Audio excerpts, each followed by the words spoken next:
Jadi semalam itu gue lagi enak-enak mau istirahat, kemudian gue menemukan ada komentar ini yang menyebabkan aku reok di story Instagramku. Patut digarisbawahi kalau vaksin ini udah diuji coba di beberapa negara, jadi bukan khusus di Indonesia. Diuji cobanya kemana?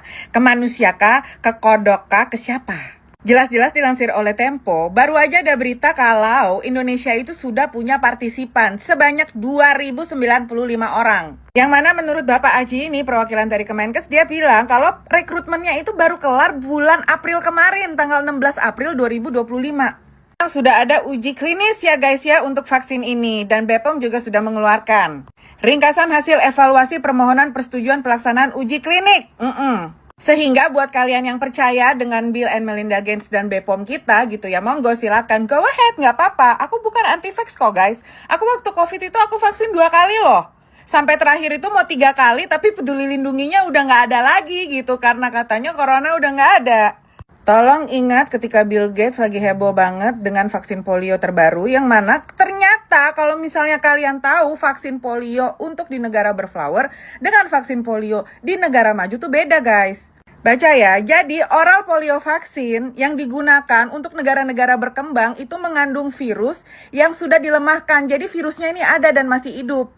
Beda dengan vaksin yang disuntik, ini khusus polio ya, dimana di Mama Rica gitu loh. Vaksinnya itu lebih aman tapi lebih mehong gitu. Jadi dia pakainya yang live virus aja gitu kan.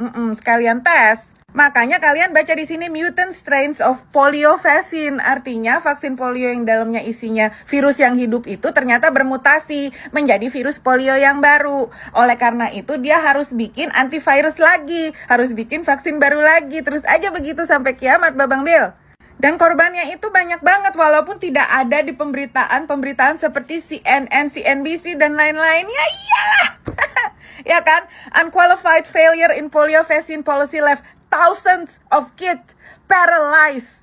Belum lagi kita bahas virus corona gitu, yang mana Barbara beruntung nih 2 kali diencus tapi masih hidup sampai sekarang. Yang meninggal banyak guys. Dan yang cacat juga banyak korbannya gitu. Dan berdasarkan studi dari University of Yale terbaru, katanya vaksin tersebut bisa menyebabkan perubahan pada tubuh kita. Masalah korban jiwa yang lumpuh karena vaksin-vaksin ini nih yang dibuat sama Babang Bill, itu tuh masih banyak bergelimpangan di mana-mana, dan bukannya diurusin sama dia, kagak. Tidak diurusin gitu. Dia udah nggak peduli, lepas tangan guys. Justru malah dia berusaha untuk membuat vaksin baru gitu ya. Menggadang-gadang kemanusiaan gitu kan. Kasihan Indonesia, negara kedua terbesar penyebab kematian karena tuberkulosis. Ayo mari kita bantu. Terus dia ngapain sebenarnya Barbara? Gue akan bikin di video selanjutnya karena nggak muat. Ini 3 menit.